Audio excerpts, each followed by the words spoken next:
सियावर रामचंद्र जी की जय हो। प्यारे भाइयों एवं बहनों, प्रभु श्री राम के भक्तों, कल जहां छोड़ा था वहां से शुरू कर रहा हूं और अब तुलसीदास जी वास्तविक तौर पर कहानी शुरू कर रहे हैं। सोजल सुकृति सालिहित होई, राम भगत जन जीवन सोई। मेधा महिगत सो जल पावन, सकिल श्रवण मग चले सुहावन। भरे सुमानस सुफल थिराना, सुखद शीत रुचि चारु चिराना। वह राम श्रेयस रूपी जल सत्कर्म रूपी धान के लिए हितकर है और श्री राम जी के भक्तों का तो जीवन ही। वह पवित्र जल बुद्धि रूपी पृथ्वी पर गिरा और सिमट कर सुहावने कान रूपी मार्ग से चला और मानस अर्थात हृदय रूपी शीर्ष स्थान में भरकर वहीं स्थिर हो गया। वही पुराना होकर सुंदर, रुचिकर, शीतल और सुखदायी। इतनी सुंदर उपमा मैंने तो किसी साहित्यकार की भाषा में नहीं देखी। बस शब्द का प्रकार उफ। सुठी सुंदर संवाद बरा, बिरचे बुद्धि विचारी। ते यही पावन सुभग सरा, घाट मनोहर चारु। तुलसीदास जी कहते हैं इस कथा में बुद्धि से विचार कर जो चार अत्यंत सुंदर और उत्तम संवाद, कौन कौन? भुसुंडी गरुड़ जी का, शिव जी पार्वती जी का, याज्ञवल्क्य भारद्वाज जी का और तुलसीदास और संत का रचे हैं, वही इस पवित्र और सुंदर सरोवर के चार मनोहर घाट। सप्त प्रबंध सुभग सोपाना, ज्ञान नयन निरखत मन आना। रघुपति महिमा अगुण अबाधा, बरनब सोई बरबारी अगाधा। 7 कांड ही इस मानस सरोवर की सुंदर 7 सीढ़ियां हैं, जिनको ज्ञान रूपी नेत्रों से देखते ही मन प्रसन्न हो जाता है। श्री रघुनाथ जी की निर्गुण प्राकृतिक गुणों से अतीत और निर्बाध यानी एक रस महिमा का जो वर्णन किया जाएगा, वही उस सुंदर जल की अथाह गहराई। राम सीय जस सलिल सुधासम, उपमा बीच विलास मनोरम। पुरैनी सघन चारु चौपाई, जुगृति मंजुमनि सीप सुहाई। श्री रामचंद्र जी और सीता जी का यश अमृत के समान जल है। इसमें जो उपमाएं दी गई हैं वही तरंगों का मनोहर विलास है। सुंदर चौपाइयां ही इसमें घनी फैली हुई पुरैन यानी कमलिनी हैं और कविता की युक्तियां सुंदर मणि मोती उत्पन्न करने वाली सुहावनी सीपियां। वाह! कविता की युक्तियां सुंदर मणि उत्पन्न करने वाली सीपियां। छंद सोरठा सुंदर दोहा, सोई बहुरंग कमल कुल सोहा।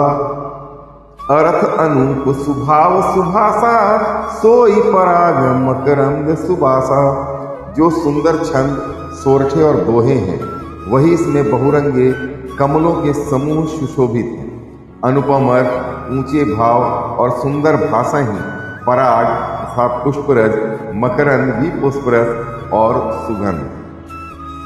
सुकृत पुंज मंजुल अलिमाला, ज्ञान विराग विचार मराला।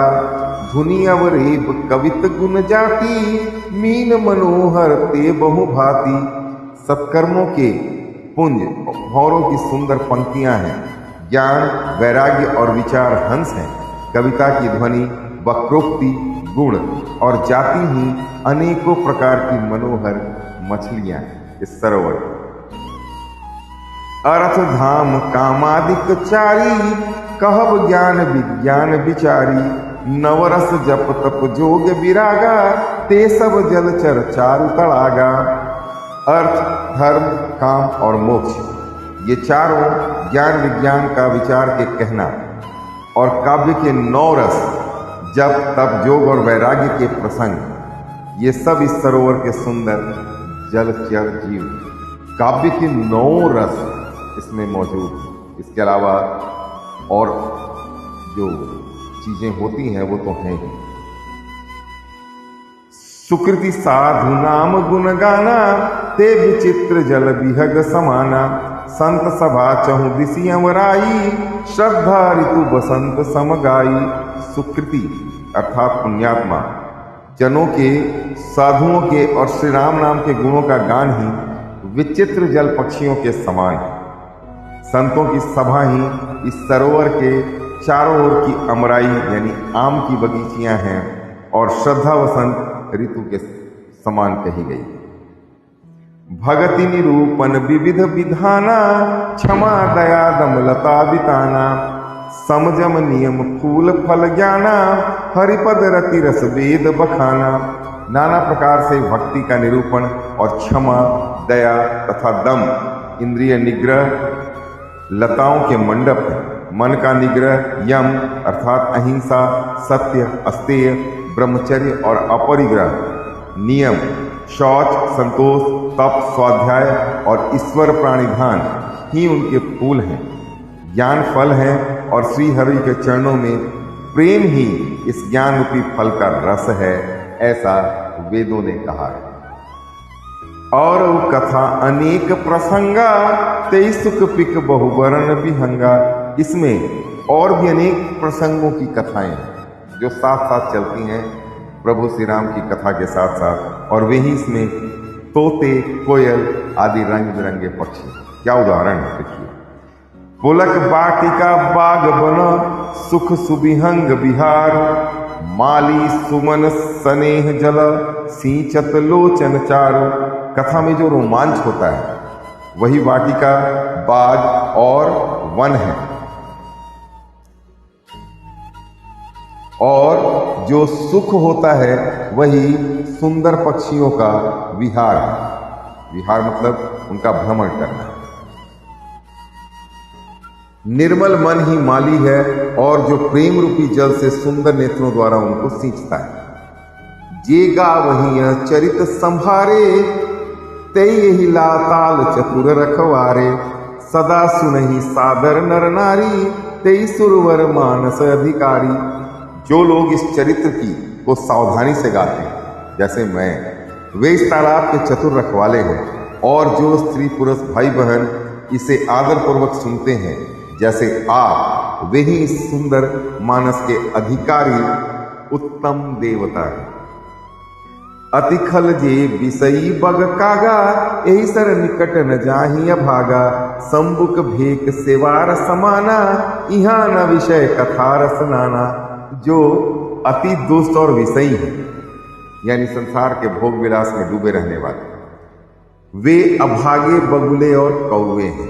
वैसे अभागे बगुले और कौवे जो इस सरोवर के समीप भी नहीं जाते, क्योंकि यहाँ इस मानस सरोवर में घोंघे, मेढक और सेवार के समान विषय रस की नाना कथाएं नहीं हैं। इस ग्रंथ में फालतू जो एकाम दुष्ट व्यक्ति को समझ में आता है, अच्छा लगता है, उस तरह का कोई भी प्रसंग नहीं।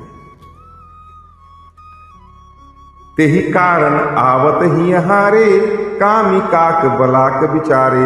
आवत एहि सर अति कठिनाई, राम कृपा बिनुआई न जाई। इसी कारण बेचारे कौवे और बगुले रूपी विषयी लोग मतलब भ्रष्टाचारी लोग, जो काम वासना में डूबे रहने वाले लोग हैं, चोर हैं, वे टाइप के लोग जो हैं वो यहाँ आते हुए हृदय में हार मान जाते हैं, क्योंकि इस सरोवर तक आने में कठिनाइयां बहुत हैं। बिना श्री राम जी की कृपा के आप यहाँ आ भी नहीं सकते, आया ही नहीं जा सकता। कठिन कुसंग कुपंथ कराला, तिनके बचन बाग हरि ब्याला। गृह कारज नाना जंजाला, ते अति दुर्गम शैल विशाला। घोर कुसंग ही भयानक बुरा रास्ता है। उन कुसंगियों के वचन ही बाघ, सिंह और सांप है। घर के काम आज गृहस्थी के भांति भांति जंजाल ही अत्यंत दुर्गम बड़े बड़े पहाड़। आज के लिए बस इतना ही, कल मिलते हैं फिर। कृपया मेरे इस चैनल को सब्सक्राइब कर लीजिए। एक बार पुनः ये प्रार्थना है, बोलिए सियावर रामचंद्र जी की जय हो।